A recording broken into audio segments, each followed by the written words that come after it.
Will the Reds really trade the Red leader? What impact does all this trade talk have on Jonathan India? Where might he end up? It's Hot Stove Trade Talk on today's Aloha Friday live edition of Locked On Reds. Let's go. You are Locked On Reds, your daily Cincinnati Reds podcast, part of the Locked On Podcast Network, your team every day.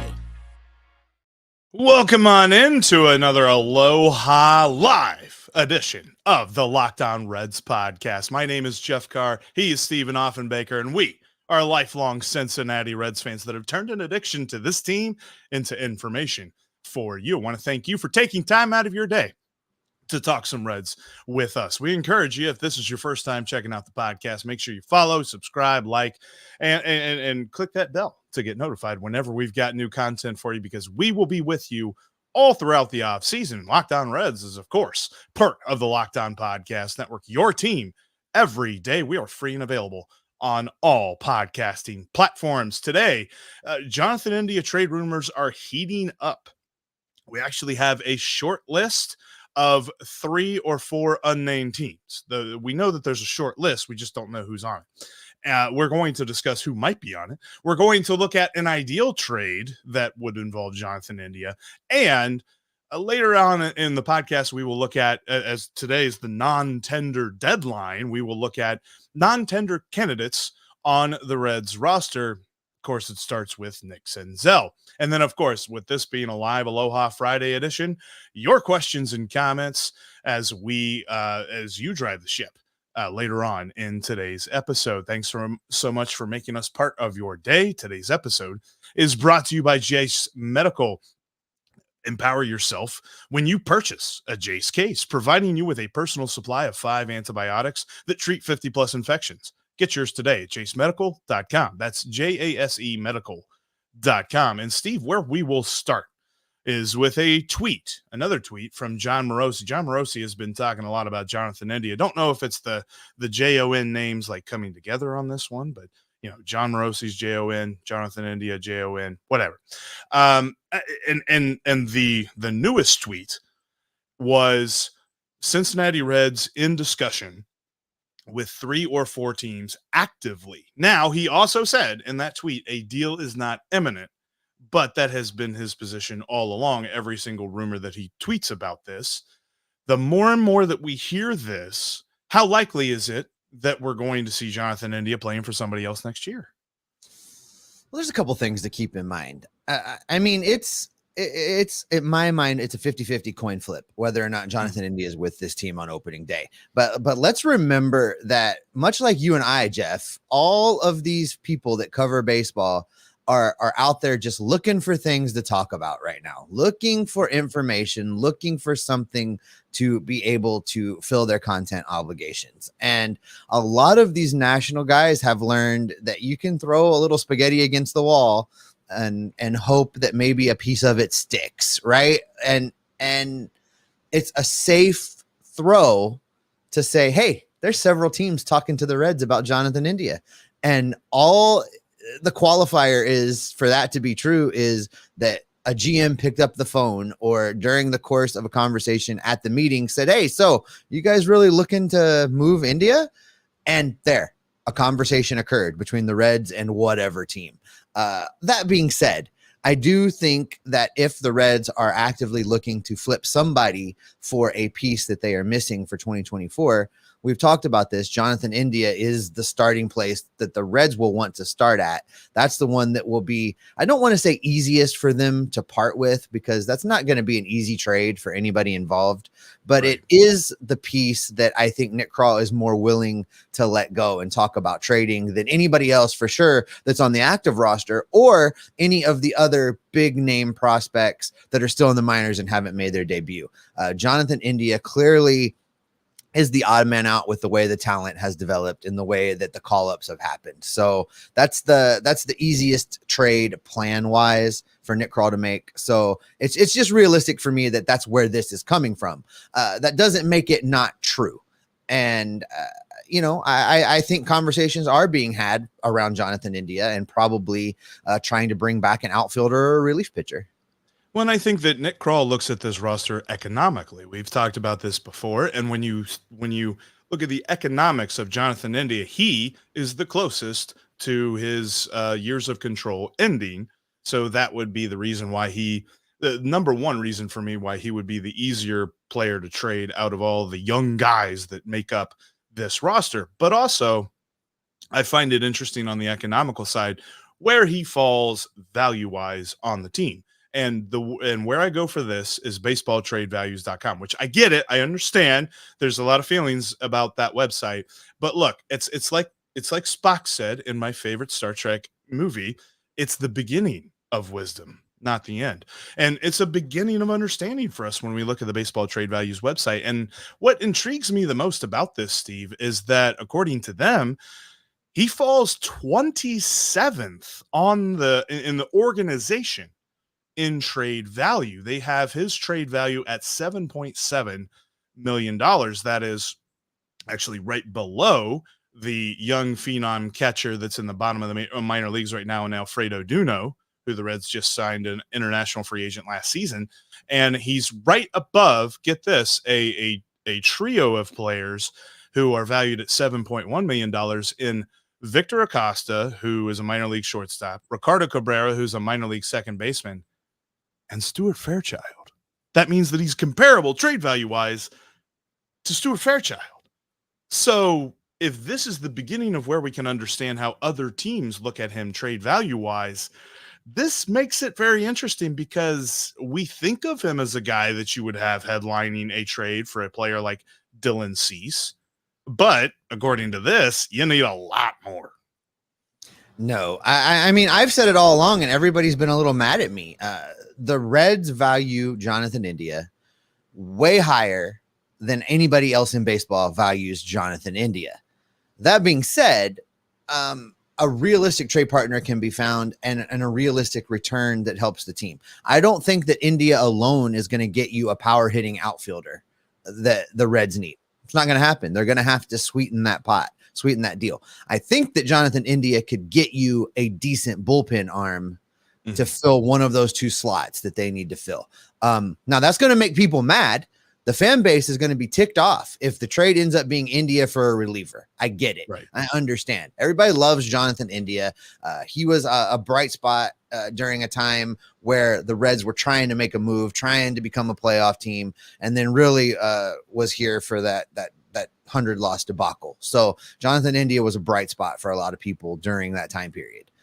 All that being said, that's still the bright spot's not going to buy you more than anything else.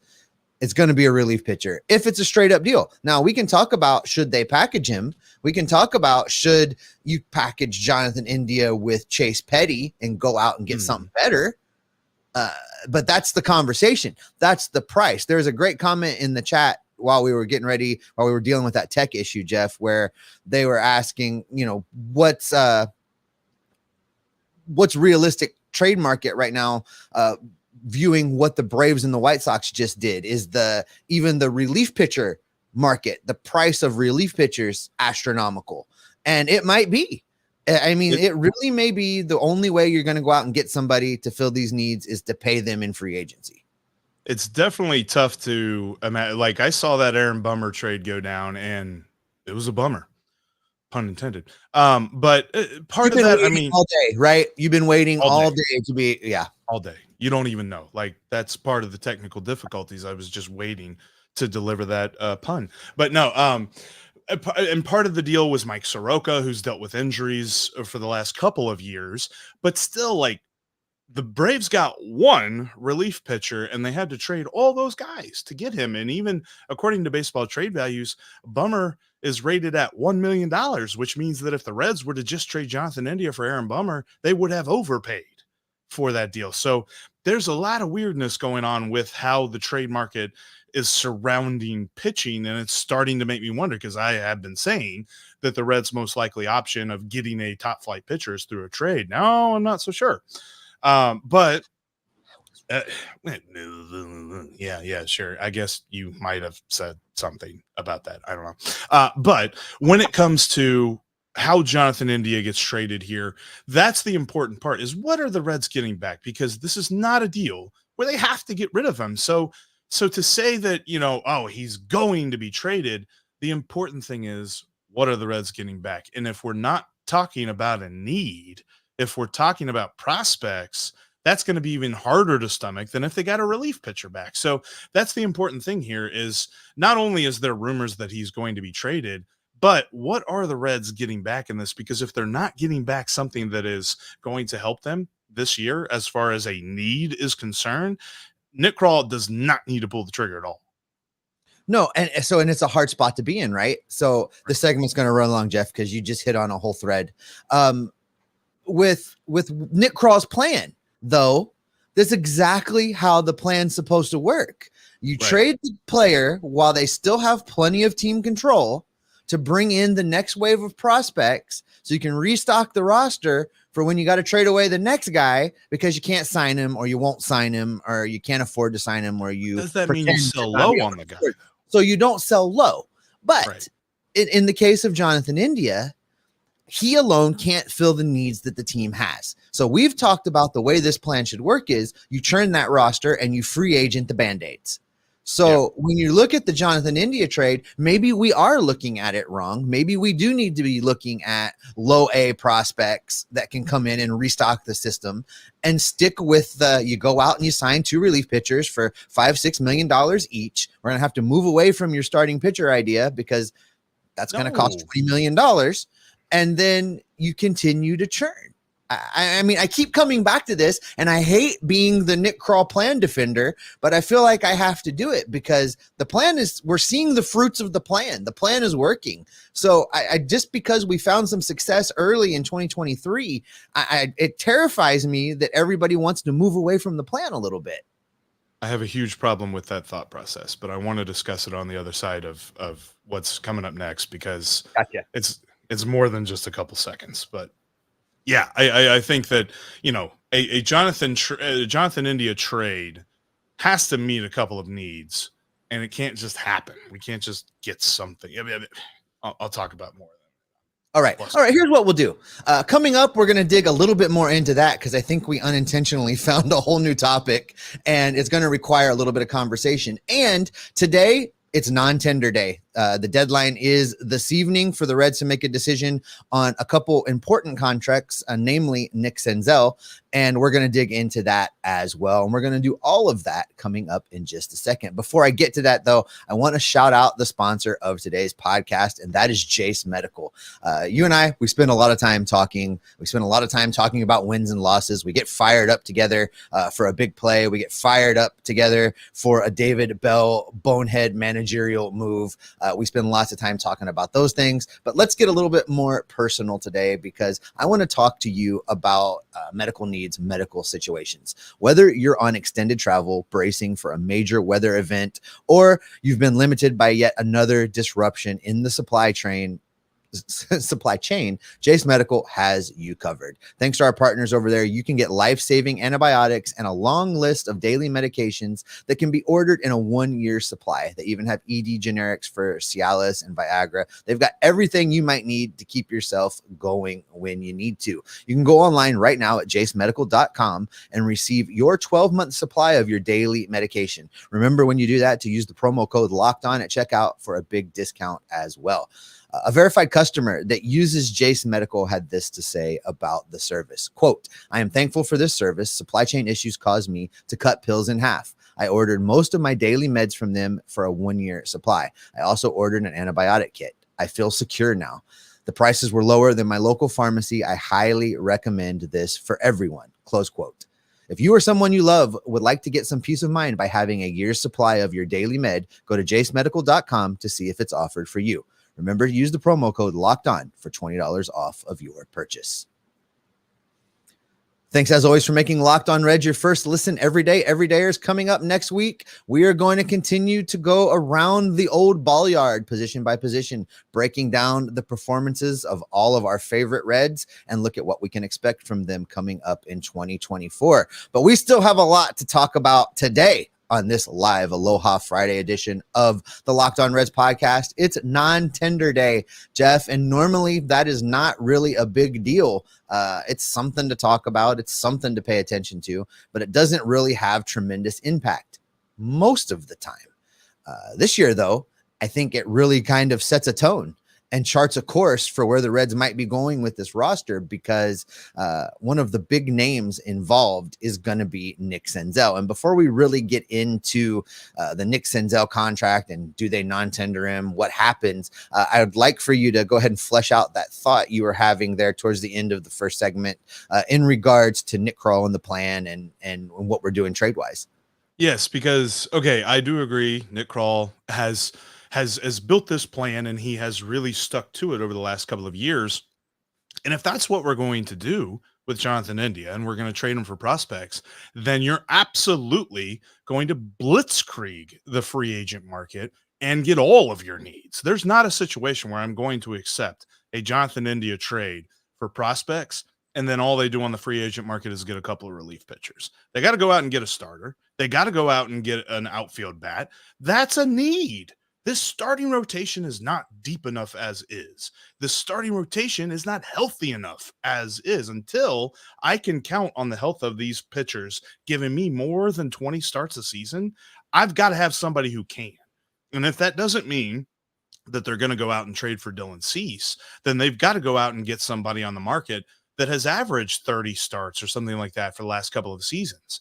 They cannot go into this next season addressing some of their needs while also detracting from the major league roster to churn the farm system. This farm system is deep enough as is. They don't have to go out and make it deeper. The Chicago White Sox right now are salivating at the depth of our farm system because they don't have any. And I feel like that is how you take advantage of a team like that and you go get Dylan Cease. All right, I need you to rank for me the Reds' needs in order of attack, in order of approach. What are the Reds' needs in order of what they should go get? Most important need, work your way down. And I know we disagree on this because it's starting pitching, bullpen, power, outfield, bat, preferably like lefty or right, or maybe a righty, I guess, there. But yeah. They have 7 pitchers right now. 6 pitchers, 7 pitchers vying for starting rotation spots, of which there are 5. That's 2 spare parts already, which can help the bullpen a little bit. For me, you go sign big, bad, bold, reliable relievers that help you every single day. You go get a power hitting right field, left field bat that can play every day, a right-handed batter that's going to mash at Great American Ballpark and give you help every day. Spending $20 million on a guy that pitches every 5th day when you already have at least 7 starting pitchers, it doesn't feel like a need to me. That feels like a luxury. Do we want better starting pitching? Sure, absolutely. But we need a bullpen. We need a right-handed power bat in the outfield. We need those things. We don't need the luxury of Jason Verlander. That's a big expensive Christmas present that you hope to get that might show up in your stocking. I don't see it. I feel like spending that much money in the free agent market on one starting pitcher that goes every 5th day is a luxury, and it's a deviation from what Nick Krall has told us the strategy is. And I don't know how the two philosophies mess up. Now, maybe I'm wrong, Jeff, and maybe you're right, and they go and do it, and you're going to get to tell me I told you so every 5th day when some big stud takes the mound for the Reds and starts the game. But for me in Cincinnati, for the last 40 years of my fandom, this is not how they operate. This is not what they do. And maybe it needs to be what they do, but I don't see it happening. I think it's much more realistic to think they're going to just stick with what Nick's saying.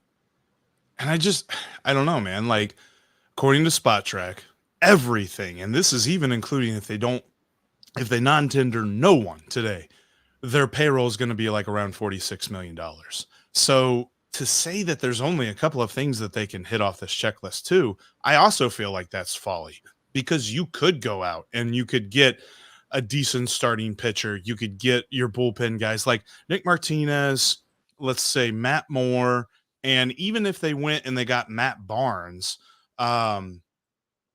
or Phil Maton, former Astros relief pitcher, you're still only spending $16 million on your relievers, those three guys, and then you're looking at maybe, I don't know, 12, 15 million for a starter. You're only adding 30 more million to the payroll. You're still below what the Reds have been in the last couple of years. And I feel like there's so much room for the Reds to be able to go out and make these moves, especially if you're going to cut, Nick Senzel off the roster. And we can segue into this for just a minute, with this non-tender deadline. We've talked about this. His expected arbitration number is 3.6 million.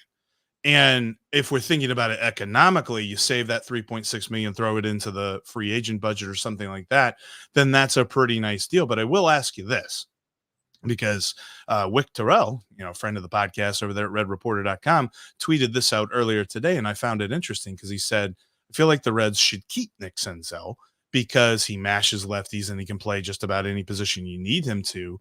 And if you get rid of him, you're either going to force yourself to replace that position from in-house or go out and sign one on the free agent market, which is likely to be more expensive than 3.6 million. I don't necessarily know if that's true, but it's an interesting thought. The Reds already have the in-house replacement for Nick Senzel. And I'm glad we segued into this. I know we bogged down on that other thing. And folks, rest assured, I know it's coming back up when we go to your questions and comments. And this is probably a whole many more shows this offseason. We're going to be talking about this until the Reds do what they're going to do. But as far as Nick Senzel, his replacement's already here. We've already been told it's Jose Barrero. Jose Barrero is on this team. He's the 26th man on the roster. He's going to play some in the outfield. He's going to play some in the infield. He is Nick Senzel, only Nick Senzel light, Nick Senzel that we ordered from Wish, whatever you want to call it. He's going to be on this roster. The Reds aren't moving away from him. Nick Krall has told us so. Jose Barrero is on this team in 2024. In order to facilitate that, as him being the 26th man, you either have to be willing to give up the 25th man to keep Nick Senzel, or you move on. And I think it's much more likely that you move on and you take the money, as you say, and pump that into the free agent budget to go put it towards an outfielder or a pitcher, because you've got Jose Barrero now. That's your spare part utility infielder, outfielder. I don't think, even if you kept Nick Senzel, you're not looking for him to make a lot of starts. You're not looking for him to be in the lineup like that. You're looking at him as a defensive replacement, as an emergency throw-in, as an occasional start for a guy to have a day off. Jose Barrero can be that guy for much cheaper. So I just, for me, the writing's on the wall with Nick Senzel, and I would not be shocked. I think I would be more shocked if we reach Saturday and Nick Senzel's still on this team than I would be shocked that Nick Senzel's not on this team. And I think that, you're talking about luxuries and stuff. I think Nick Senzel is like a huge luxury because this team already has plenty of right-handed bats. And if Jose, and then there's an element of hope in this, but if Jose Barrero can at least become viable against right-handed pitching or against left-handed pitching, then you are talking about a guy who's making $775K as opposed to $3.6 million. So I know we were kind of planning on talking about that a little bit more, and I'm sure we'll talk about that a little bit more as the show goes along. But with this being non-tender deadline, this turned very much into what are the Reds going to do this offseason? But it's welcome to live podcasting. Yes. And honestly, looking past Nick Senzel, I don't necessarily know that there are a lot of other candidates. And we can kind of get into that here in a minute as far as non-tender candidates go. But he's really the big one. I mean, for what he was, for what he was expected to be, to what he turned into, to where now the Reds are looking to go, he's definitely the story when it comes to this day. And we will continue talking about that. We will also take your questions and comments because we are moving in to the part of the show that you drive here on this live Aloha edition of the podcast. Thank you so much for joining us here. We'll jump into that coming up next. Before we do that, though, wanted to let you know that Locked On has created the first 24/7 live streaming YouTube channel. You look up Locked On Sports Today 24/7 on YouTube. We have it's basically like a television channel, as we will run through all of the national Locked On shows and the biggest stories from our local experts. That's Locked On Sports Today 24/7 on YouTube. Subscribe right now. And Steve, before we jump into those questions, also want to tell folks you can follow us in between episodes. You can follow me at Jeff Carr with 3 Fs. You can follow Steve at S. Offenbaker with 2 Fs on X or Twitter or whatever you prefer to call it. Elon, whatever it is. You can also join us on the Discord page. We've got a link down in the description there. Locked On Reds Discord is hopping all year long talking Reds baseball. There was some reaction to the Aaron Bummer trade. I think most people looked at it and was kind of like, it's an interesting trade. We'll see how that works out for both teams. But also a brand new Sports Illustrated site for the Reds started on Wednesday. So this is now our 3rd day of being live. It's InsideTheReds.com. Yours truly is a writer. I believe that Steve is going to join as a writer as well. And so you can get our opinions in written form, as well as hear what we're talking about the Reds. And hopefully we'll get us some player chats and things like that going on whenever it comes to the season through InsideTheReds.com. Looking forward to covering the team even more so as the season gets into it. But Steve, where are we starting here on this Q&A segment? All right, we're going to circle back to Jonathan India, because Grant Fessel had a great comment way back at the beginning of the chat while we were working on getting the tech stuff going. He asks, what impact, if any, do you think these trade rumors have on Jonathan India? If he sticks around for the 2024 season, will he feel unwanted, play with less heart, or be less vocal due to the constant rumors? This is a really good question, Jeff.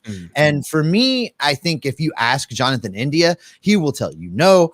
It's just part of the business. I'm going to do what I always do. I'm going to try and be a leader. He'll say all those things. All of that's crap. The truth of the matter is, yes, it bothers him. He wants to be in Cincinnati. He wants to be part of what's going on with this team. You see what's coming here in Cincinnati. You see the talent growing and growing and growing. This team is going to win a lot of baseball games over the next 6 years. Of course it bothers him. Do I think he'll play with less heart? No, but I think it's going to have an impact on him, whether that's on purpose or not. It will impact his play just from natural human emotion. I think you almost can think of it like a video game or something. I think it's going to be like a multiplier on struggles. So like if he commits an error, or if he has a strikeout or something, it's going to be in the back of his head like, great, I struck out on this at bat, and oh yeah, by the way, they're trying to trade me, or whatever. I do think this, though, he really went through it. I mean, we talk about the rumors that happened in spring training, the rumors that happened in the middle of the summer. I think that he really started to learn how to deal with that kind of stuff this past season. So I don't necessarily know that it's going to be like an anvil on his shoulder. It'll still be a little bit of a weight, but I think he's learned how to deal with it a little bit and still be a productive major league player. But yeah, it's not like we always say, the chances of it affecting him are greater than 0 here. It's probably not like a huge percentage, but definitely something that's going to weigh on his mind. All right, here's a horribly great question. It is just awful and awesome question all at the same time. If my clicker will work. Describe in Reds baseball terms the equivalent of Joe Burrow going down against the Ravens in possibly the season. A similar injury to the Reds would be if the entire infield got hurt at the same time. If CES and Matt McClain and Ellie De La Cruz and Noelvi Marte all went on the injured list at the same day, that is the Reds equivalent as the Bengals losing Joe Burrow for the season. Let's even so that's the hypothetical. Let's talk about something that actually happened. You go back to 2012 whenever Johnny Cueto got hurt. Like that's kind of where I think that compares, because sure, I mean, it's not like Johnny Cueto pitched every day, but we saw the effect on that on the Giants series and all that stuff. And that's not the reason that they lost that series, but it's definitely a huge reason why they did not live up to the expectations that we had for them in the postseason. But no, I'm with you. It's a little bit harder because I feel like one player going down in baseball is not anywhere near as impactful as a quarterback going down. Like, I mean, we talk about this anytime, and I remember early on, and our friends over at Locked On Bengals talked about this a lot during the preseason, was like, boy, this backup quarterback situation isn't that great. But let's be honest, the Chiefs, if their quarterback goes down, any team really, when their quarterback goes down, their expectations are shot. And if Joe Burrow's got to miss any amount of time, that completely changes the entire complexion of the team's expectations. I don't know that there's any one player on the Reds that if they were to go down, like even if Ellie went down, I don't know that that's something that really changes their expectations all that much. No, it would take a lot. It would take a lot of Reds injuries all at the same time to have the same impact as losing a quarterback in the NFL. All right, how about this? This is fun. You guys are in the know, says Jake. Any rumors about a possible uniform redesign or uniform throwback? This new era of Reds baseball should have a new upgraded look. Your thoughts?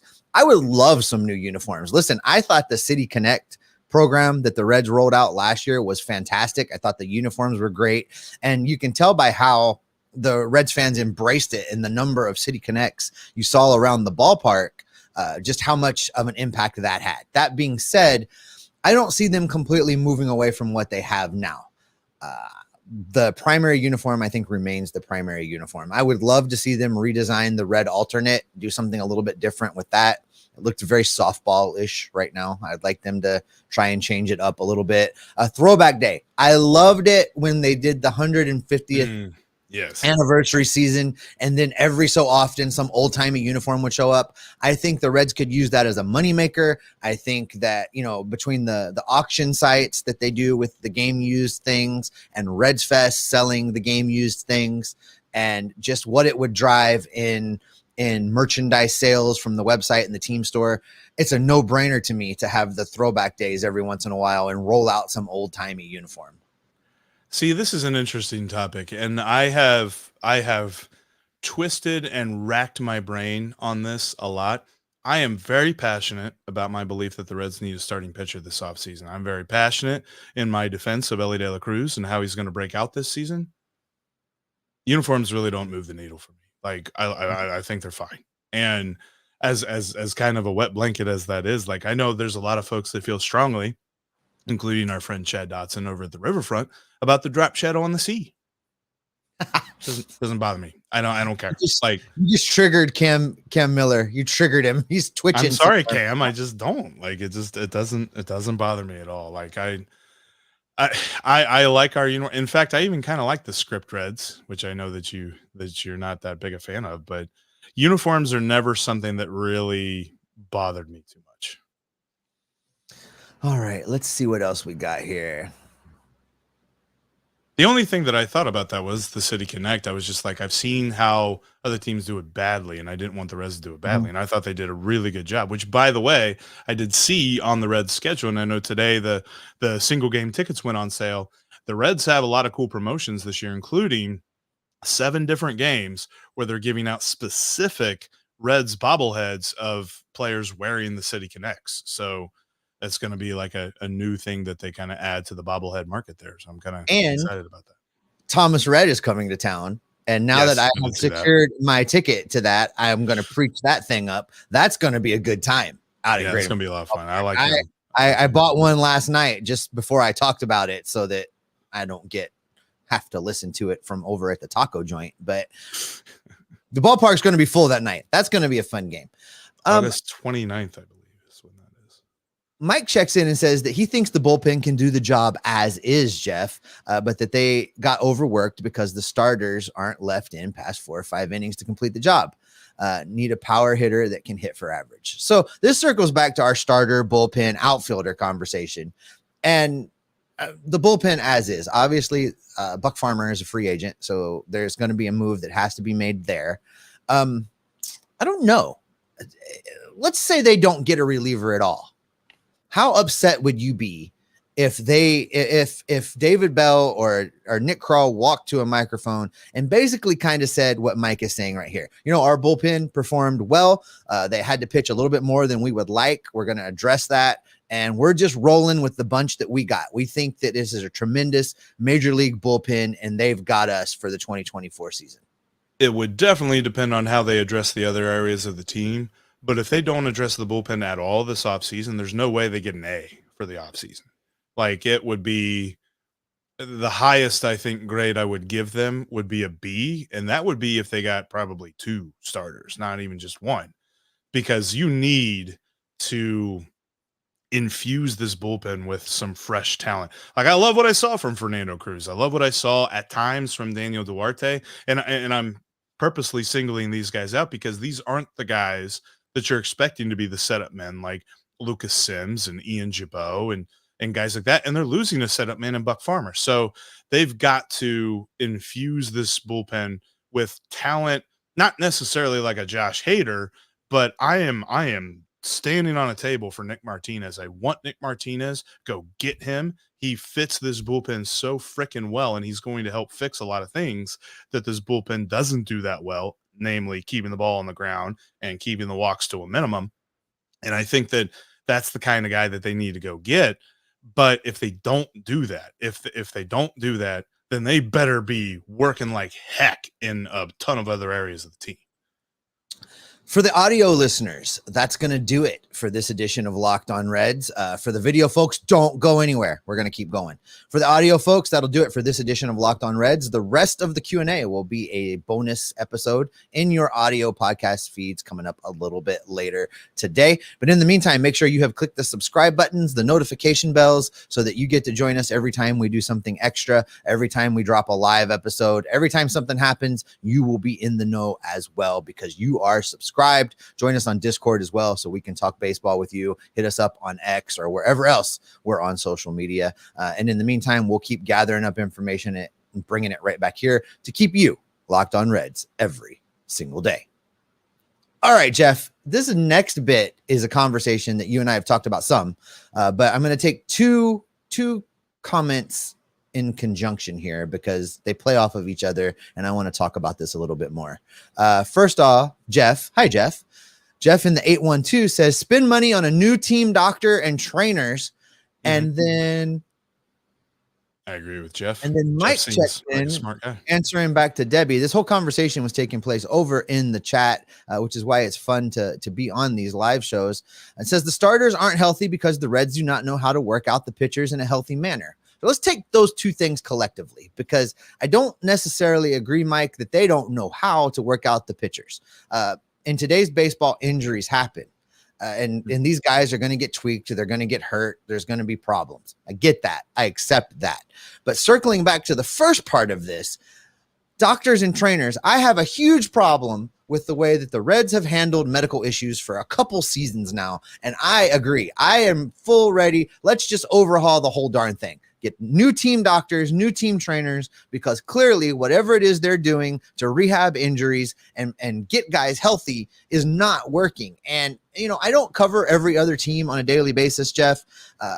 Maybe it just feels like the Reds are worse at this than everybody else in baseball. But I don't know of other teams that consistently play shorthanded with injured guys on the roster and have guys come back from injury only to go right back on the IL the next day more than the Cincinnati Reds do. It feels like that's a lot. And then there was the added thing this past year of the number of times we saw reports of so-and-so returned from rehab assignment, which doesn't mean they went on a rehab assignment and were deemed healthy and ready to play. That meant they went on a rehab assignment and they were deemed unhealthy and they put them back on the IL. They did that a lot this past year. And I think that there's definitely something to this. It's not necessarily the analysis that we're able to really dive deep in, but I just know what I see. And the way that the Reds have operated this last year, really 2 years, has been kind of weird on that. To address the pitching workout thing, I've thought about this a lot over the last few years. The way that the pitching philosophy and development within the organization has changed over the last 5 years. You think about this, Kyle Bodie was here, and Kyle Bodie's mantra was 110%, 100% of the time, like go hard, like every single pitch you have, throw it as hard as you possibly can every time. And I think that they developed that way. I think they practiced that way. And then whenever he left and the pitching philosophy changed and Derek Johnson took over the organization's development plan, I think that there was a little bit of a retreat from that. Not necessarily in a negative way. I think it was in a needed way, because we've talked about this before. You cannot pitch 100% of the time. You've got to be able to pitch 90%, 85%, something like that. So with that change, I think you've got guys who came up through the lower levels of the minor leagues throwing as hard as they possibly can. And as they got closer to the major leagues, that philosophy changed and they were learning how to do that. And because they were going from, warp 10 to warp 2, they just absolutely, I don't know why I'm on Star Trek references today, but they hurt themselves in the process. Well, and TJ Antone and Lucas Sims are both examples of that. And they're having to learn to do it all over again. I did, by the way, we've talked about whether or not Antone's still going to be around. He's been posting workout videos over on Instagram. So he's definitely making a push to get back. I meant would love to see that. Yeah. Earlier and forgot, but he has been posting workout videos. So good on him. I really hope that he's successful and finds a way to be back and be healthy. Because if he can be, talk about a valuable piece to a bullpen. If he could be healthy for an entire season and effective, that's Major League Baseball doesn't really have a comeback player of the year thing, but he'd be a shoo-in for that if that was a thing. How about this one, Jeff? We joke about these kind of things sometimes, but let's do this. Jonathan says, let's make a splash. How about the hypothetical package it would take to trade for Soto? We need an outfielder, and he's a pretty good option. LOL. Yeah, but the package that it would take to get. Listen. Go ahead, Jeff, because I love these kind of things, but I'm not going to be willing to even entertain the idea of what it would take to bring him to Cincinnati. If the Reds traded for Juan Soto, I think I would figure out how to frame it within my camera, and I would try to do a backflip on the podcast. I don't necessarily know that it could ever happen, though, because the first thing I saw a rumor here recently that the Padres are really searching for a first baseman, center fielder, starting pitching help. Now, the interesting part about this is Baseball Trade Values actually has TJ Friedl. His trade value is around $30 million, which, like we said, Jonathan India, $7.7 million. That means he's almost 4 times more valuable than Jonathan India. So could you package TJ Friedl and maybe one of the young starters, maybe like a Connor Phillips or something, and then first baseman, I think you have to talk about CES, but then you're talking about a super expensive trade package that I don't know that I could get behind. No, I think what we've learned is that baseball general managers and the front office guys have gotten more and more savvy, and it just the days of mutually beneficial trading are almost over. The trades are going to be not for a great trade where I fix my team needs, you fix your team needs. We both walk away happy. We both gave away a little bit more than we wanted to, but we got everything that we wanted in return kind of deal. Those deals are going away. It's more of you're going to rent this guy. You're going to overpay. You're going to give us Spencer Steer plus to get Tyler Mahle. You're going to make those trades. Those are going to be the trades. Which is why I don't think they're going to do the starting anyway. I'm not going to get back. Well, and as fun as the idea is, and as fun as the exercise is, because I would love Juan Soto on this team. This is his contract year. Mm-hmm. And the Reds probably aren't going to sign him to an extension because he's going to garner like a Bryce Harper type extension, and they're just not going to pay that. That's just not going to happen. Exactly. Well, but it's fun. It's fun. It's fun to talk about. Grant checks in and says, when the Reds are clicking, they can beat anyone. When they're not, well, with 4 upcoming sophomores, how realistic is a team-wide sophomore slump? All right, Jeff, we've kind of not talked about this. We've skirted it, but I mean, how realistic is a team-wide sophomore slump? It's a concern. I mean, you look no further than what happened 2010 to 2011. They go from winning the division to not even being a playoff team the next year. And it's definitely a possibility because you are betting, and the Reds, this is the mantra. This is what their plan was, that they're betting on the young guys, and not all of them are going to get better. Now, the good news is they've got so many of them that, yeah, some of them are going to have a little bit of a sophomore slump, maybe take a step back. Some of them are going to take that step forward. So how does that kind of move? How does that meter kind of move a little bit? And I think they've got some dudes that just have really good, like we talked about this after his first month in the major leagues of September 2022 with Spencer Steer. Spencer Steer's like batting average and on base percentage and everything like that was kind of low in that first month. But we said his plate discipline really underlies a player that's going to improve. CES, Noelvi Marte, dudes have amazing plate discipline. Really good at not chasing bad pitches. And I think that when you look at that, when you look at what they were able to do in their little bit amount of time here in the major leagues, I feel like those guys are going to take a step forward. I feel like we saw the wheels turning in a breakout for Ellie De La Cruz. So that's probably three guys that take a step forward and three very important guys in the middle of the lineup to take a step forward. So how does everybody, can you see a step back for TJ Friedl? Probably. Can you see a step back maybe for Spencer Steer or something like that? Maybe. But again, we've talked about this before. There's a lot of guys on this team who their peripherals say that they are who they are, and who they are was pretty impressive last year. So I don't necessarily know that it's just over optimism saying, yes, this team is just going to take a step forward. But I think if I were putting a percentage chance on whether the Reds are going to take a step forward versus taking a step back, I think I put a higher percent, maybe 55-45, that they take a step forward. Oh, I would go a little bit higher. I call it 60-40, that they're going to be better than they were last year. For me, you talk about all those things, all those players, all those rookies, collective sophomore slump. I don't think that's likely. I also know that none of those players, nobody that you talked about, with the exception maybe of TJ Friedl there, are playing at their ceilings. None of them have achieved that level. They all have room to grow into the talent that they've demonstrated at lower levels. So for me, there'll be bumps. There'll be bumps along the way. There'll be slumps. And what you hope is they don't all happen at the same time.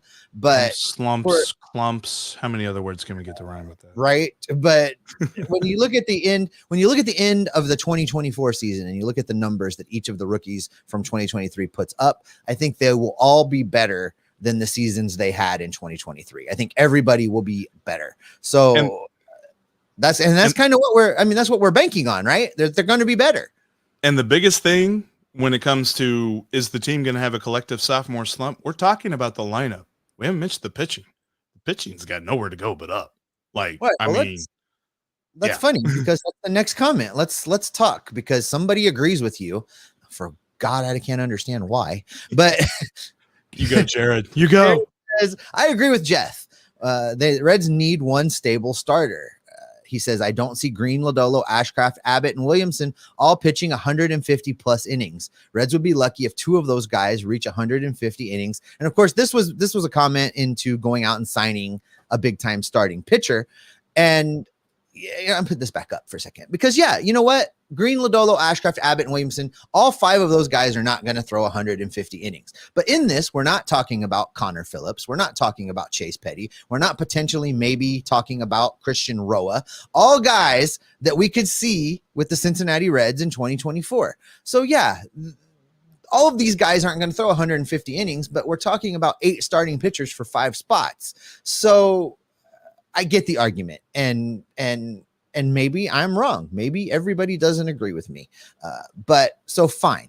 Let's spend $27 million and go out and get a guy, because that's what it's going to cost, Jeff. I see you squinting at me over there. That's what it's going to cost to get a truly ace, number one, every 5th day, 32 start, 150 plus innings starting pitcher. That's what you're going to pay on the open market right now. I mean, The face was actually more so of your inclusion of Christian Rowe. I'm not including him. Okay, that's true. That was a stretch. I mean, okay, yeah, that's fair. That was a No, stretch. I think if he's got any value to the major league team, it's in the bullpen. But you're right. I know. I was just trying to make my point. Dang it. But yeah, no. I agree. I think probably two of those guys throw 150 innings, maybe three. I could kind of see three. I feel like Nick Lodolo is figuring out what it is that's ailed him, and he's attacked it, and I think he's going to be ready to go next year. The thing for me, and maybe it's just a little bit of pipe dream, a little bit of imagination, but the White Sox are tearing it down, man. Dylan Cease has had 30 starts for the last 3 years, at least 30 starts for the last 3 years. I covet that. I want one starter on this team to make 30 starts next year. Like, it feels like last year we had periods. We had the beginning of the season where Graham Ashcraft was amazing. Then he fell off. Then Andrew Abbott came up here and he was amazing. Then he started to die down a little bit. Ashcraft was good. Then Green was good. But nobody's good all at the same time. It feels like there are points of the season where you can point to, and like that guy was pitching like an ace, but it was a short period of time. Andrew Abbott was the longest period of time, and that's why we deemed him the ace of the staff moving into next season.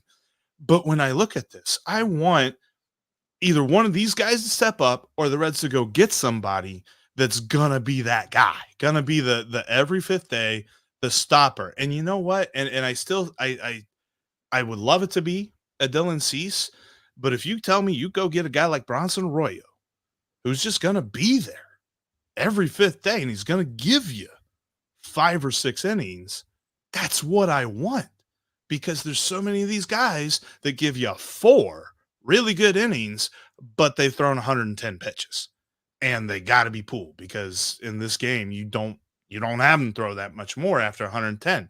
So then you get into the bullpen and you overwork the bullpen. I need somebody that's going to give me 5 or 6 innings every fifth day, and he's going to do it 30 times a year. That's where I really covet this starting pitcher. And does it have to be, Blake Snell in the free agent market? No. But you tell me what I know. Yeah, but you tell me what it would look like to have a 30 starter on this rotation. And I'm telling you, this team is much better next year than they were this past season. All right, I'll give you this. This is what I will give you. I can get on board with the Reds adding that guy you're describing, but I can only get on board with it if it's a free agent signing. Okay. The only way to go out and trade for that guy does irreparable damage to what Nick Kral's trying to do with his plan. It would take that much prospect capital to go out and trade for that guy. So if they do it in free agency and still address some of the other needs, either with India trade or 3 agent signings or whatever, as long as that's not all they do with the free agent market, if that's not all they do with the upgrades, if they go sign that guy for whatever money that's going to take, and it's going to take a lot, I'd be okay with it. I would not be okay with a trade, because I think that would decimate the forward momentum that Nick Krall has built over the last couple years. What would you say? Okay, real quick before we go on to our next question. Hypothetically, the Reds trade for Dylan Cease. They send India, Arroyo, and they send Connor Phillips. You send an unknown commodity. Like, sure, Connor Phillips could be good, but we don't know that. And you get back a bona fide good starter. Because I think that's probably what it takes. They might have to. I don't know that they'd have to throw somebody else in there, because those 3 guys all together are pretty valuable. But yeah, that's what. If that's the deal, nothing more, I could almost get on board with that. And I mean, you're taking a big risk there in what you think Arroyo is going to be. Maybe I do that deal. I certainly do not entertain the thoughts of trading anybody else off the active roster besides Jonathan India. Trading Arroyo along with Phillips, you've still got Chase Petty.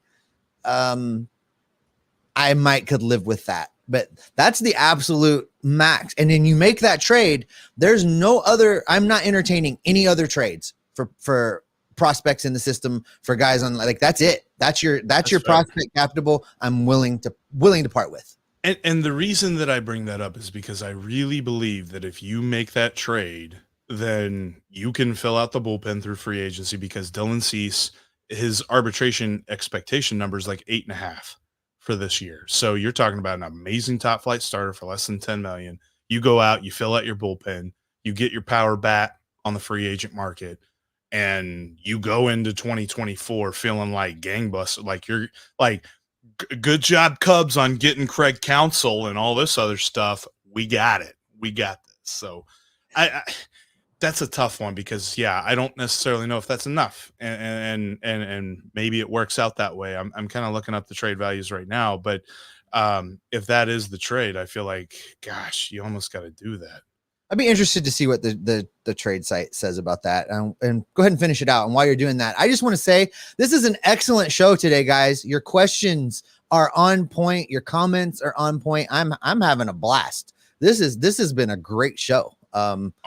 It's I'm almost bummed that we've got it all crammed into this one show, because there's a week's worth of content happening here, guys, as off of your questions and comments. And we'll definitely expound on it. For sure. Job, for sure. I think we can go back and look at all the comments through the day. We'll pull a lot of this into future episodes. You guys are doing fantastic.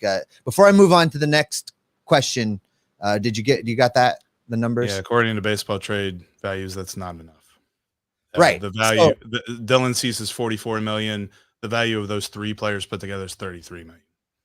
See, so that's where I'm like, if you're going to get that guy, it's going to cost you. And if it's going to cost you, I want it to cost Bob Castellini. He can write the check. I do not want it to cost us, the fans, years and years of heartache because we had Dylan Cease for a season or two.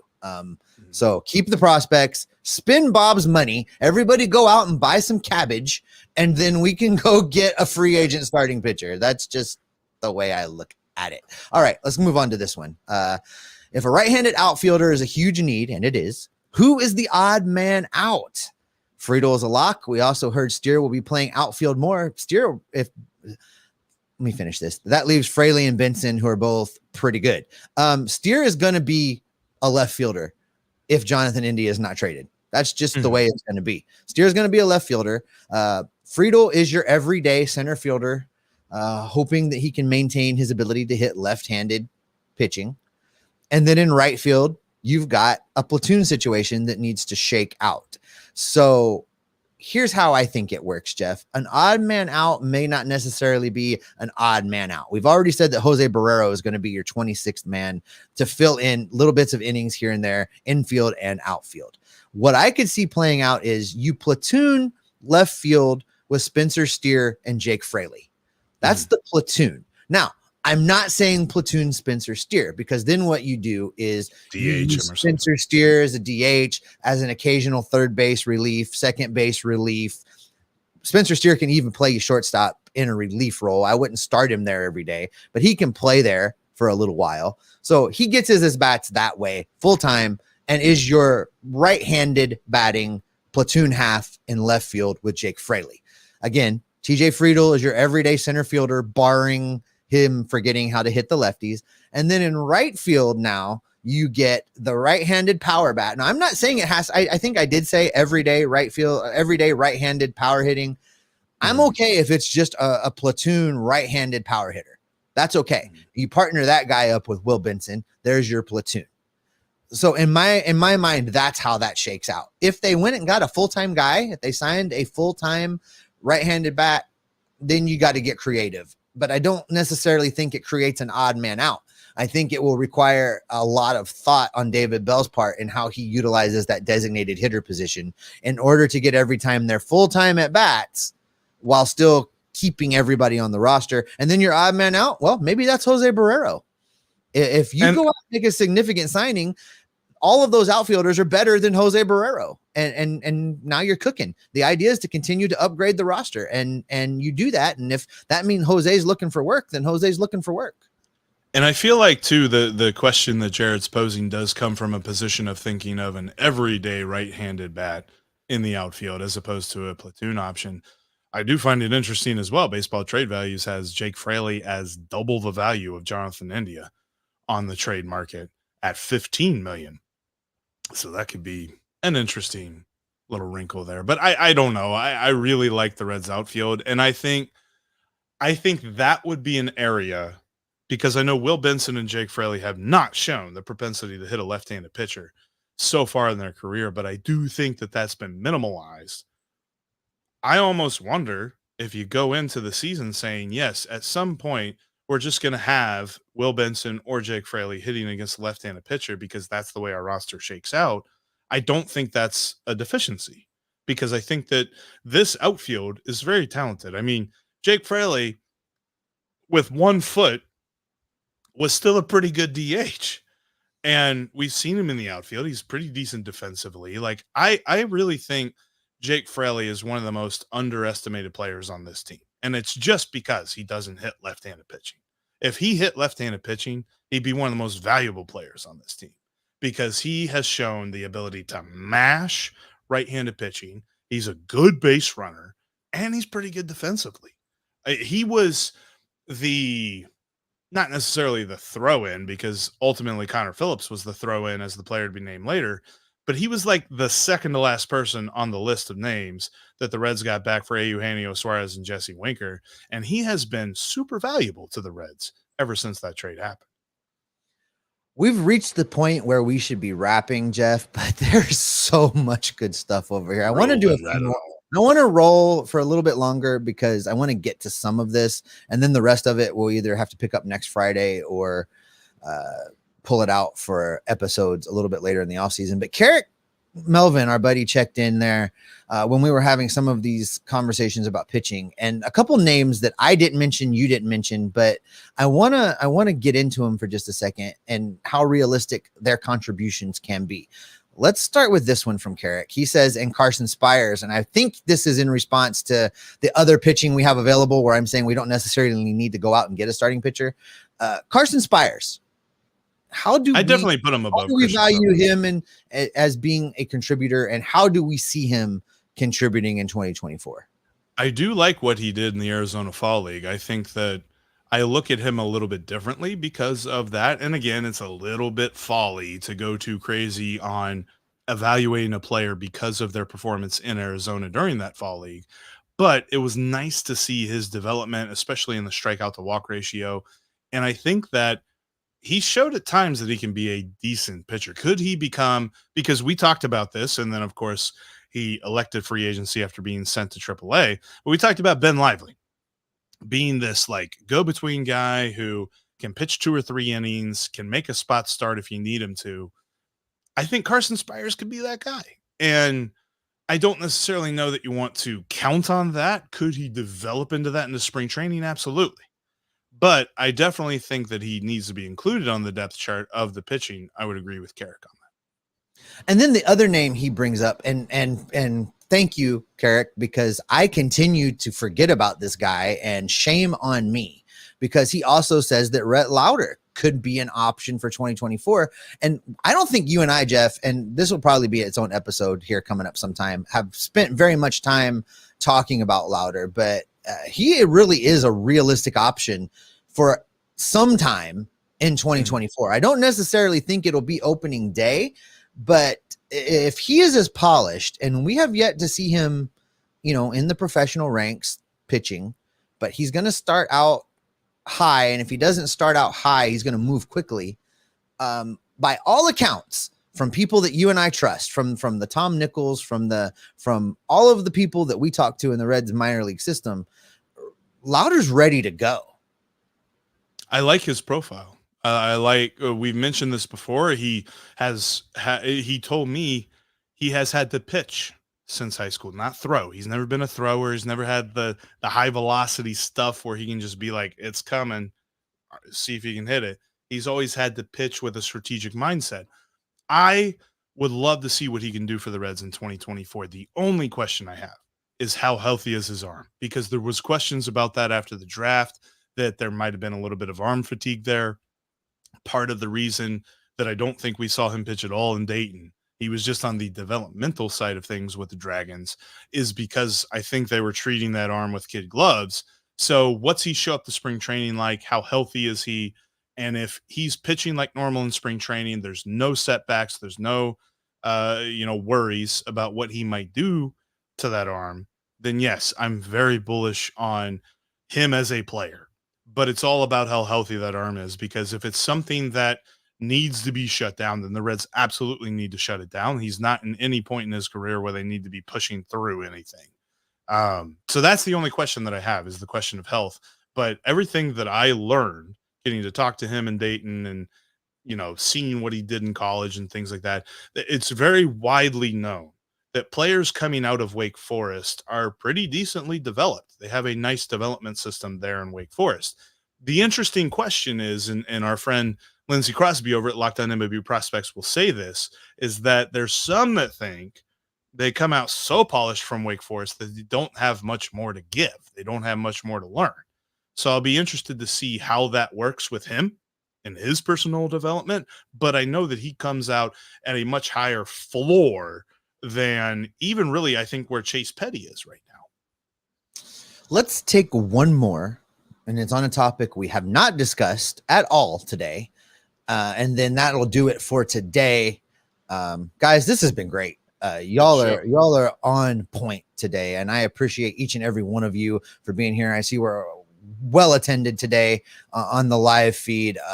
Thank you guys so much. Let's wrap up with this, Jeff. This comes from Grant.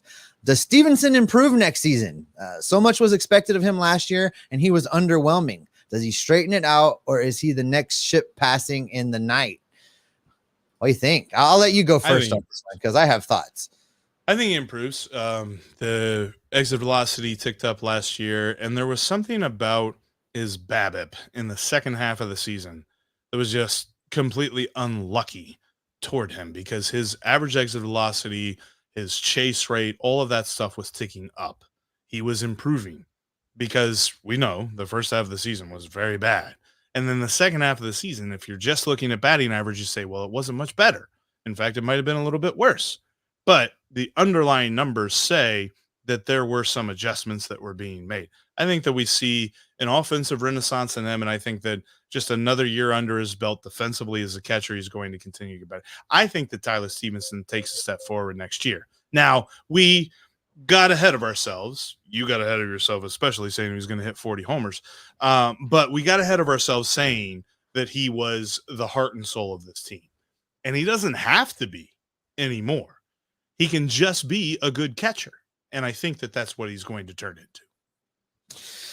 Yeah, I agree with all of what you just said. Here's some things. And folks, we are working behind the scenes to try and get Tyler back this offseason. It's hard to catch up with these guys during the offseason. They unplugged from baseball for a while. I'm hoping that when Tyler comes up for air, resurfaces and starts firing it back up, we get him back again, because I have a lot of questions for him. Because I think, and I don't know if he'll answer us or if he'll tell us, but I think he was still hurt for the first half of the 2023 baseball season. I think that his shoulder coming off of that clavicle injury was not right, because not only was he not hitting the ball well, but he was not throwing the ball well either. He was not great behind the plate. Very inaccurate. Both of those things are I think what contributed to the way the first half looked. When you add into that also that on top of that, the Reds were asking him to do things he had never done before and be this catcher, first baseman, DH, the plan, all of those things, I think, combined for that really bad first half. What we did see, despite what the numbers tell us, and you're right, Jeff, he was unlucky. In the second half, he was hitting the ball hard. Mm-hmm. He was making good contact right to people, right at people. He just couldn't really catch a break. And so I think when you take all of those things and you look at what it ended up producing, what his season ended up looking like, when you take all of that information and look at 2024, it has to be better. he has to have a step forward from where 2023 was, because he's not coming into the year injured. He's not coming into the year being asked to play all over the place. You're absolutely right in that he's not coming into 2024 being counted on to be the number 4 cleanup hitting guy that needs to drive the offensive engine. He's not going to be that dude. As you say, Jeff, he just needs to be a good catcher, and he is a good catcher. And he will continue to be a good catcher. And I think the sky's the limit for him in 2024. 40 home runs. Okay, yeah, I got a little ahead of myself. I got excited, drank the Kool-Aid just a little bit. 25 home runs. Yeah, he can be that guy. He can be that guy hitting number 7. He can be that guy hitting number 8, down with Will Benson hitting number 9. That's not a bad bottom of your lineup. I have nothing but high hopes for Tyler Stevenson in 2024. There's not an easy out in this lineup for sure. And I think functionally last year was his sophomore slump, because you look at the number of games he played in 2020, 2021, and 2022, it basically amounted to a full season. And then 2023 was basically his sophomore slump. So now he's going to break out from that. He's going to step forward, and we're going to see the Tyler Stevenson a lot closer to what we expected at the beginning of last year, as opposed to where we were in like June, where we're just like, good Lord, just hit the ball off the ground for a minute. And I think we're going to see a lot more of that next year. Jeff, I think that is where we should go ahead and wrap it up for today. We have blown past the 1 hour mark. Thank you guys. This is great. I could talk baseball with you all day. We're not going to do that, but I could totally do it. You guys have been so much fun. Don't forget, we're going to be here as many Fridays as we can during the off season. I know there's some wonky holiday scheduling coming up, but we're going to do this as often as we can. Make sure you are subscribed, both as a regular subscription to the video or audio feeds, or both. And then if you're on the video feed over here on YouTube, click that notification bell as well, because it will let you know when we jump on and do live. As we get more and more into the off season, there will be breaking news. There will be times where we have unscheduled lives go to react to something that the Reds have done, hopefully, fingers crossed. So make sure that you're subscribed so that you get all of that. We appreciate you being here. I appreciate you being here. This is my favorite type of episode to do. Appreciate you guys so much. Absolutely. And that is where we will wrap today's episode up. Thank you so much for checking out today's Locked On Reds Aloha Live edition of the podcast. Coming up next week, we will dive back in to kind of evaluating the players that we saw last season and looking forward to what we can expect. But coming up now, we've got the Locked On Sports Today 24/7 live stream. Thanks so very much for checking us out, and hang on as we go around the sports world.